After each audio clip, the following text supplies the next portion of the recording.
നമസ്കാരം, ഞാൻ Vishnu Narayan. Wish four ഹക്സിൻ്റെ വേറൊരു എപ്പിസോഡിലേക്ക് സ്വാഗതം. നമ്മൾ ഇന്ന് ഈ ബുധനാഴ്ചകളിൽ വരാൻ പോണ വീഡിയോസിൽ NLP ടെക്നിക്സ് അഥവാ NLP പാറ്റേൺസ് അതാ NLP സ്ട്രാറ്റജീസ് ഇതിനെക്കുറിച്ചൊക്കെയാണ് സംസാരിക്കാൻ പോകുന്നത്. NLP സീരീസ് തുടങ്ങിയ ദിവസം ആദ്യം മുതൽ തന്നെ ഈ റിക്വസ്റ്റ് കിട്ടുന്നുണ്ടായിരുന്നു. NLP ടെക്നിക്സിനെ കുറിച്ച് പറയൂ, NLP പാറ്റേൺസിനെ കുറിച്ച് പറയൂ, എനിക്ക് ഇൻസ്റ്റൻ്റായിട്ട് NLP അപ്ലൈ ചെയ്ത് എനിക്ക് എൻ്റെ പ്രോബ്ലം മാറ്റണം, ഇൻസ്റ്റൻറ്റ് ടിപ്സ് ആയിട്ട് തരൂ എന്ന് പറയുന്നുണ്ടായിരുന്നു. പക്ഷേ നമുക്ക് ഓരോ സ്റ്റെപ്പ് ബൈ സ്റ്റെപ്പായിട്ടേ ഒരു കാര്യം പറയാൻ പറ്റുള്ളൂ. കാരണം നമ്മൾ NLP ടെക്നിക്സിനെ കുറിച്ച് ആദ്യം തന്നെ പറഞ്ഞു കഴിഞ്ഞാൽ അത് എന്താണ് അതിൻ്റെ ബിഹൈൻഡ് എന്നുള്ളത് നമുക്ക് മനസ്സിലാകാതെ വരും. അതുകൊണ്ട് അത്യാവശ്യം നമ്മളൊന്ന് സ്റ്റേബിൾ ആയതുകൊണ്ടാണ് നമ്മൾ ഇനി NLP ടെക്നിക്സ് തുടങ്ങാൻ പോണത്. ആ തിയറി മാത്രമായാലും ശരിയാകില്ല, NLP ടെക്നിക്സ് മാത്രമായാലും ശരിയാകില്ല. അതുകൊണ്ട് നിങ്ങൾ പ്ലേലിസ്റ്റ് നോക്കിക്കഴിഞ്ഞ് കഴിഞ്ഞാൽ എല്ലാം വളരെ ഡിഫൈൻഡ് ആയിട്ട് അവിടെ കിടപ്പുണ്ട്, തിയറീസും കിടപ്പുണ്ട്. NLP ടെക്നിക്സ് വേറൊരു പ്ലേലിസ്റ്റായിട്ട് നിങ്ങൾക്ക് കാണുകയും ചെയ്യാം. അപ്പോൾ നിങ്ങൾ ഈ NLP ടെക്നിക്സിൽ അല്ല പാറ്റേൺസിൽ പറയുന്ന കാര്യങ്ങൾ മനസ്സിലായില്ലെങ്കിൽ നിങ്ങൾ തിയറീസിൽ പോയി നോക്കുക. കാരണം ഈ NLPയുടെ പവർ എന്ന് പറയുന്നത് പ്രീസപ്പോസിഷൻസിലും പ്രാക്ടിക്കാലിറ്റീസിലും ഒക്കെയാണ് എപ്പോഴും റിലേ ചെയ്യുന്നത്. NLP ഡെവലപ്പേഴ്സ് അവരവരുടെ നോളജ് വെച്ച് ഇത് എക്സ്പാൻഡ് ചെയ്ത് കൊണ്ടുവരുന്നതാണ്. അപ്പോൾ ഈ പറയുന്ന ടെക്നിക്സ് നിങ്ങൾക്ക് അതേപടി തന്നെ പ്രാവർത്തികമാക്കണം എന്നില്ല. അപ്പോൾ നിങ്ങൾ എക്സ്പീരിയൻസ്ഡ് ആയി കഴിയുമ്പോൾ നിങ്ങൾക്ക് നിങ്ങളുടേതായ മോഡിഫിക്കേഷൻസ് NLPക്ക് തരാൻ പറ്റും. അത് NLP തരുന്ന ഫ്രീഡമാണത്. ഈ NLP പാറ്റേൺ, ഇന്ന് നമ്മൾ സ്വിഷ് പാറ്റേൺ പറഞ്ഞൊരു പാറ്റേണാണ് ഡിസ്കസ് ചെയ്യാൻ പോകുന്നത്. NLPയിൽ ഏറ്റവും ഫേമസ് ആയ ഒരു പാറ്റേൺ. ഈ പാറ്റേൺസ് എന്ന് പറയുന്നത് വേറൊന്നുമല്ല, കുറച്ച് സ്റ്റെപ്പ് ബൈ സ്റ്റെപ്പ് പ്രോസസ്സാണ്. നമുക്കൊരു വേണ്ട ഔട്ട്കം റിസീവ് ചെയ്യാൻ വേണ്ട സ്റ്റെപ്പ് ബൈ സ്റ്റെപ്പ് പ്രോസസ്സ്. ഈ ഔട്ട്കം പ്രോസസ്സ് ഇതിൻ്റെ എല്ലാ ഡെഫിനിഷൻസ് നമുക്ക് തിയറി ക്ലാസ്സിൽ പോയി കഴിഞ്ഞാൽ കിട്ടും. ഞാനെല്ലാം ഇവിടെ എക്സ്പ്ലെയിൻ ചെയ്യാൻ പോകുന്നില്ല.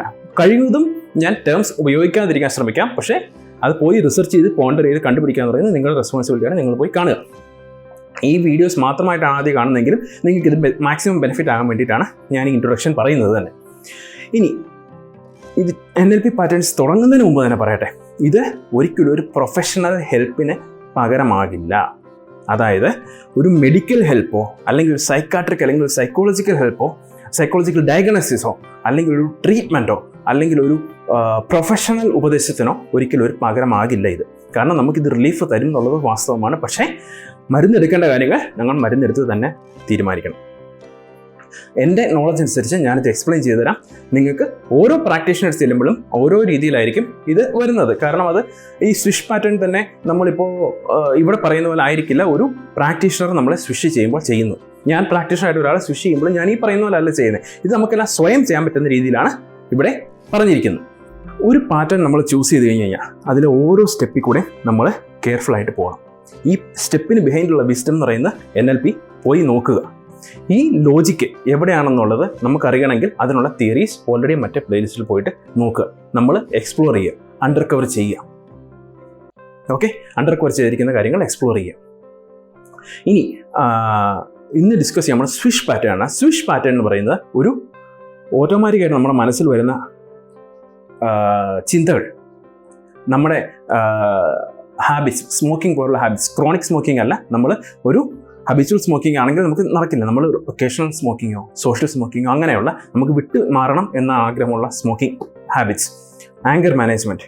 ക്രോണിക് സ്മോക്കിംഗ് ആണ് നമ്മൾ ഹോസ്പിറ്റലൈസേഷനും എക്സ്പെർട്ട് ഒപ്പീനിയൻസും ഏതായാലും വേണ്ടതാണ്. Anchor management, public speaking, nervousness മാറണം, പഴയ ഏതെങ്കിലും പേടിയുള്ളത് മാറണം, സെൽഫ് കോൺഫിഡൻസ് കൂട്ടണം, സെൽഫ് എസ്റ്റീം കൂട്ടണം മുതലായ നമുക്ക് വേണ്ട ഒരു ഔട്ട്കമ്മിനെ കൊണ്ടുവരാൻ പറ്റുന്നൊരു പാറ്റേണാണ് സ്വിഷ് പാറ്റേൺ. ഇത് നിങ്ങൾക്ക് എൻ്റെ കൂടെ തന്നെ ചെയ്യാൻ പറ്റുന്നൊരു കാര്യമാണ്. ആദ്യം ഈ വീഡിയോ ഒന്ന് കാണുക, രണ്ടാമത് ഇവിടെ മുതൽ ഒന്നുകൂടെ കാണുക, കൂടെ ഇരുന്ന് ചെയ്യാൻ പറ്റും. ഈ സ്വിഷ് പാറ്റേണിന് ഒരു 6 സ്റ്റെപ്പായിട്ട് നമുക്ക് ഡിവൈഡ് ചെയ്യാം. ആദ്യം എല്ലാം ഒന്ന് കേൾക്കുക, അത് കഴിഞ്ഞിട്ട് ചെയ്യാൻ തുടങ്ങിയാൽ മതി. ആദ്യത്തെ സ്റ്റെപ്പ് നമ്മൾ ഓട്ടോമാറ്റിക് റിയാക്ഷൻ റെക്കഗ്നൈസ് ചെയ്യണം. എന്ന് വെച്ചാൽ നമുക്ക് മറക്കണ്ട ഒരു എക്സാമ്പിളിലോടുകൂടി നമുക്ക് പോകാം. പണ്ട് നടന്നൊരു ആക്സിഡൻറ്റ്, ഇത് എനിക്ക് മറക്കണം. ആ ആക്സിഡൻറ്റിനെ കുറിച്ച് ഞാൻ എപ്പോൾ ചിന്തിച്ചു കഴിഞ്ഞാലും എനിക്ക് ഭയങ്കര വിഷമമാണ് ഉണ്ടാകുന്നത്. എനിക്ക് ഭയങ്കര സങ്കടം വരും, പേടി വരും, ഇതെല്ലാം വരും. അതുകൊണ്ട് എനിക്ക് ആ ആക്സിഡൻറ്റുള്ളത് മറക്കണം.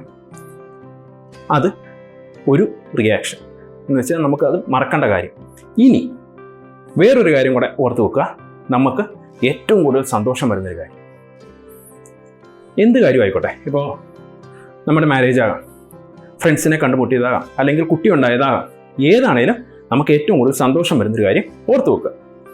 ഇനി മൂന്നാമതായിട്ട് നമ്മൾ വേറൊരു എൻറ്റിറ്റി ആയിട്ട്, നമ്മൾ വേറൊരാളായിട്ടെന്ന് ഈ രണ്ട് കാര്യം കാണുന്നതായിട്ട് ഇത്തരം കാര്യങ്ങൾ മനസ്സിലൊന്ന് കരുതി വെക്കുക. അതാണ് നമ്മൾ റെക്കഗ്നൈസ് ചെയ്യുക എന്ന് പറയുന്നത്. ഇനി ട്രിഗർ, രണ്ടാമത്തേന്ന് പറയുന്ന ട്രിഗർ കണ്ടുപിടിക്കുക. ഇതെന്ന് പറയുന്ന നമ്മൾ പടങ്ങളായിട്ട് കൂട്ടിയല്ലോ, ഇതൊരു പടമായിട്ട് കൂട്ടാം. നമ്മുടെ നെഗറ്റീവ് തോട്ടിൻ്റെ പടമാണ് ഇത് കൂട്ടാൻ നെഗറ്റീവ് തോട്ടിൻ്റെ പടമാണിത്. നമ്മൾ പടമായിട്ടാണ് മനസ്സിൽ കാണുന്നത്. എൻ്റെ ആക്സിഡൻറ്റ് ഒരു ഇമേജ് ആയിട്ട് ഞാൻ മനസ്സിൽ കാണുന്നു. എനിക്ക് മറക്കേണ്ട ആക്സിഡൻറ്റ് ഒരു ഇമേജ് ആയിട്ട് ഞാൻ മനസ്സിൽ കാണുന്നു. ഇതിങ്ങനെ ഒരു ഇമേജ് ആയിട്ട് ഒരു ഫോട്ടോ പോലെ മനസ്സിൽ കൂട്ടുക. മറക്കേണ്ട ആക്സിഡൻറ്റ് നമ്മളിവിടെയാണ് വെച്ചിരിക്കുന്നത്. ഈ ഒരു പിക്ചറായിട്ടാണ് നമ്മൾ മറക്കേണ്ട ആ ഇൻസിഡൻറ്റിനെ, ആ ആക്സിഡൻറ്റിനെ നമ്മൾ കൺസിഡർ ചെയ്യുന്നത്. ഒരു ഇമേജ് ആയിട്ട് കൂട്ടുക. ഇത് ആദ്യത്തെ ഇമേജ്, ഇത് ഞാനിങ്ങനെ മനസ്സിൽ വെച്ചിരിക്കുകയാണ്. ഈ ഇമേജ് വരുമ്പോൾ രണ്ടാമത്തെ ട്രിഗർ സ്റ്റെപ്പിൽ വരുന്ന ഈ ഇമേജ് വരുമ്പോൾ എന്തൊക്കെയാണ് എൻ്റെ മനസ്സിലേക്ക് വരുന്നത്, അവിടെ നടക്കുന്ന എല്ലാ കാര്യങ്ങളും, അവിടെ നടക്കുന്ന ആ സൗണ്ട്, അവിടെ നടക്കുന്ന ആ സ്മെല്ല്, ആ ഫീലിങ്സ്, ആ എൻവയോൺമെൻറ്റ്, അന്നേരം ചൂടാണെങ്കിൽ ചൂട്, അങ്ങനെ കരയുന്ന സൗണ്ട് ആണെങ്കിൽ സൗണ്ട്, കാണുന്ന കാഴ്ച, ഇതെല്ലാം മനസ്സിലേക്ക് കൊണ്ടുവരിക. അതാണ് നമ്മൾ ഇതിൽ ചെയ്യാൻ പോകുന്നത്. അതുപോലെ തന്നെ ഇത് നമ്മുടെ നല്ല തോട്ടാണെന്ന് കൂട്ടുക. ഈ നല്ല തോട്ടിലും നമ്മൾ എന്തൊക്കെയാണ് മനസ്സിലേക്ക് കൊണ്ടുവരുന്നത്. കുഞ്ഞുണ്ടാകുന്ന കാര്യമാണെങ്കിൽ നമ്മൾ ആദ്യമായിട്ട് കുഞ്ഞിനെ കാണുന്നു, സ്വന്തം കുഞ്ഞിനെ എടുക്കുന്നു, കുഞ്ഞിൻ്റെ കരച്ചിൽ, കുഞ്ഞിൻ്റെ ആ പൗഡറിൻ്റെ വാസന, അങ്ങനെ എല്ലാ കാര്യങ്ങളും മനസ്സിലേക്ക് കാണുക. നമ്മുടെ ഈ രണ്ട് ഇമേജ് നമ്മുടെ റെഡി ആയിട്ടുണ്ട്. ഇനി വേണ്ടത് ഈ നെഗറ്റീവ് തോട്ട് ട്രിഗർ ആകുന്നതിന് തൊട്ട് മുമ്പ് എന്താണ് ഫീൽ ചെയ്തത് എന്ന് വെച്ച് കഴിഞ്ഞാൽ കൃത്യമായിട്ട് നമുക്ക് എന്താണ് തോന്നുന്നത് അതാണ് മനസ്സിൽ കാണുന്നത്. ഇനി മൂന്നാമത്തെ സ്റ്റെപ്പിലേക്ക് നമ്മൾ വരികയാണ്, റീപ്ലേസ്മെൻറ്റ്. അതായത് മനസ്സിൽ കണ്ണടച്ച് മനസ്സിൽ കാണുകയാണ്. ഇതിങ്ങനെ ഇരിക്കുന്നു, ഇനി നമ്മൾ മനസ്സിൽ കാണുന്ന ഈ ഫോട്ടോ ഇങ്ങനെ ഇരിക്കുന്നു, നമ്മൾ ഇവിടെ നിന്ന് ഞാനിങ്ങനെ കണ്ടുകൊണ്ടിരിക്കുന്നു, മനസ്സിൽ കണ്ടുകൊണ്ടിരിക്കുകയാണ്. ഇനി എന്താ സംഭവിക്കുന്നത്? ഈ നല്ല തോട്ട് ഇത്രയും ചെറുതായിട്ട് ഇതിൻ്റെ ഇവിടെ കാണുക. ഇത്രയും ഭാഗത്ത് ഓവർലാപ്പ് ചെയ്തിരുന്നുള്ളൂ. ഈ ഫുൾ ഇമേജ് ഞാൻ ഈ ഇമേജിൻ്റെ ഒരു ചെറുതായിട്ട് ഇവിടെ കാണുക. എൻ്റെ മനസ്സിൽ വരുന്ന മുഴുവൻ ഇതിൻ്റെ ഫീലിങ്സ് ആണ്. അത് ഗ്രാജുവലി കുറഞ്ഞു വരുന്നു ഞാനിതിവിടെ കാണുമ്പോൾ. നമുക്ക് മനസ്സിൽ ചിന്തിച്ചാൽ ചെയ്യാൻ പറ്റുന്ന കാര്യമുള്ളൂ. അതിനുശേഷം നാലാമത്തെയാണ് സ്വിഷായിട്ട് ഇത് മാറ്റുന്നു. അതായത് ഈ ഇമേജ് പെട്ടെന്ന് വലുതാകുന്നു, ഈ ഇമേജ് ഡിസപ്പിയർ ആകും. എന്ന് വെച്ച് കഴിഞ്ഞാൽ ഇങ്ങനെ നിന്ന സാധനം വലുതായി, ഇത് പോയി, ഇത് റീപ്ലേസ്ഡ് ആയി. എന്ന് വെച്ചാൽ നമ്മൾക്കിപ്പോൾ മനസ്സിൽ വരുന്നത് മുഴുവൻ നമ്മുടെ ആ നല്ല തോട്ടിൻ്റെ ഫീലിങ്സ് ആണ്. നമ്മുടെ ആ നല്ല തോട്ടിൻ്റെ കാര്യങ്ങളും അപ്പം അനുഭവിച്ച കിനസ്തെറ്റിക് ഫീലിങ്സുമാണ് നമ്മുടെ ഉള്ളിലുള്ളത്. നമുക്ക് ആ പഴയതല്ല നമ്മൾ കാണുന്നത്. ഇതാണ് നാലാമത്തെ സ്റ്റെപ്പ്. നാലാമത്തെ സ്റ്റെപ്പ് അത് വന്നു, സ്വിഷ് ചെയ്ത് വന്നു. അത് നമുക്ക് സ്വിഷ് എന്നൊരു സൗണ്ടോട് കൂടിയൊക്കെ കേൾപ്പിക്കാം. അതുകൊണ്ടാണ് ഇതിനെ സ്വിഷ് എന്ന് പറയുന്നത്. ഇനി അഞ്ചാമത്തെ സ്റ്റെപ്പ്, ഇത് റിപ്പീറ്റ് ചെയ്യണം. അതായത് നമ്മൾ ഓരോ തവണയും ചെയ്ത് കഴിഞ്ഞിട്ട് നമ്മളൊന്ന് ക്ലിയർ ചെയ്യണം, മനസ്സൊന്ന് ക്ലിയർ ചെയ്യണം. ഈ ക്ലിയർ ചെയ്യാന്ന് പറയുന്നത് നമ്മൾ ഒരു തവണ സ്വിഷ് ചെയ്ത് കഴിഞ്ഞിട്ട് പെട്ടെന്ന് നമ്മളൊന്ന് ചിന്തിക്കുക, ഇന്ന് രാവിലെ ഞാൻ എന്താ ബ്രേക്ക്ഫാസ്റ്റിന് കഴിച്ചത്, ഇന്ന് രാവിലെ ഞാൻ ആദ്യം എന്ത് മെസ്സേജാണ് അയച്ചത്, ഇന്ന് രാവിലെ ഞാൻ ആരോടാണ് ആദ്യം സംസാരിച്ചത്, ഇന്നലെ കിടക്കുമ്പോൾ ഞാൻ ബ്രഷ് ചെയ്തിരുന്നോ. അങ്ങനെ നമ്മൾ പ്രസൻറ്റിലേക്ക് വരാൻ വേണ്ടിയിട്ട് നമ്മൾ കുറച്ച് ചോദ്യങ്ങൾ തന്നെത്താനെ ചോദിക്കും. ഇപ്പോൾ നമ്മൾ ഒരാളെ ചെയ്യുകയാണെങ്കിൽ, ഈ NLP പ്രാക്ടീഷണർ വന്ന ഒരാളെ സ്വിഷ് ചെയ്യുകയാണെങ്കിൽ നമ്മളിവിടെ സൈക്കോളജിക്കൽ നഡ്ജൊക്കെ കൊടുക്കുന്നുണ്ട്. അതിനുശേഷം നമ്മൾ ചോദിക്കും, കാഷ്വലായിട്ട് ചോദിക്കുക, എന്തായാലും ബ്രേക്ക്ഫാസ്റ്റ് എന്ന് ചോദിച്ച് നമ്മൾ ആ സൈക്കോളജിക്കൽ സ്റ്റേറ്റിന് പുറത്ത് വരുന്നു. അതുപോലെ തന്നെ ഇത് നമ്മൾ സബ് കോൺഷ്യസ് ആയിട്ടുള്ള കളിയാണ്. നമ്മൾ സബ് കോൺഷ്യസ് സ്റ്റേറ്റിന് നമ്മൾ റീപ്രോഗ്രാം ചെയ്തു. അതിനുശേഷം നമ്മൾ പ്രസൻറ്റിലേക്ക് നമുക്ക് വരണം. പ്രസൻറ്റിലേക്ക് വരാൻ വേണ്ടിയിട്ട് നമ്മൾ സ്വയം ഇതുകൂടി കുറച്ച് ചോദ്യങ്ങൾ ചോദിക്കുക. അപ്പോൾ റിപ്പീറ്റ് ചെയ്യുക. ഒരു 5 to 7 ടൈംസ് ഒക്കെ റിപ്പീറ്റ് ചെയ്യേണ്ടി വരും ചിലപ്പോൾ ആദ്യം. ചിലർക്ക് പെട്ടെന്ന് റിയാക്ട് ചെയ്യുന്നവർക്കാണെങ്കിൽ വളരെ പെട്ടെന്ന് തന്നെ ഇതിന് മാറ്റം വരും.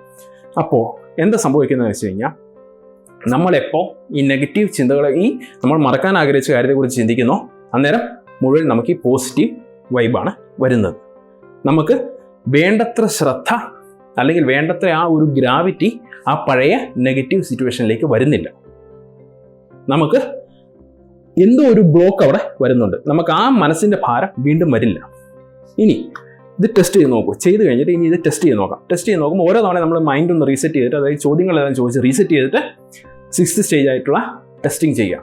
നമുക്ക് വീണ്ടും ആക്സിഡൻറ്റിനെ കുറിച്ച് ആലോചിക്കുമ്പോൾ ആ ഒരു ഇത് വരുന്നില്ല, ആ തോട്ട് എനിക്ക് അതിന് മുമ്പ് തന്നെ ബ്ലോക്കായി പോകുന്ന പോലെ തന്നെ നമുക്കത് ഫീൽ ചെയ്യും. ഇത് സ്വയം ചെയ്തും ബോധ്യപ്പെടുത്തിയിട്ടുണ്ട്, ആൾക്കാർക്ക് ചെയ്തു കൊടുത്തും ബോധ്യപ്പെടുത്തിയിട്ടുള്ള കാര്യങ്ങളാണ്, അങ്ങനെയുള്ള കാര്യങ്ങളാണ് നമ്മൾ പറയുന്നത്.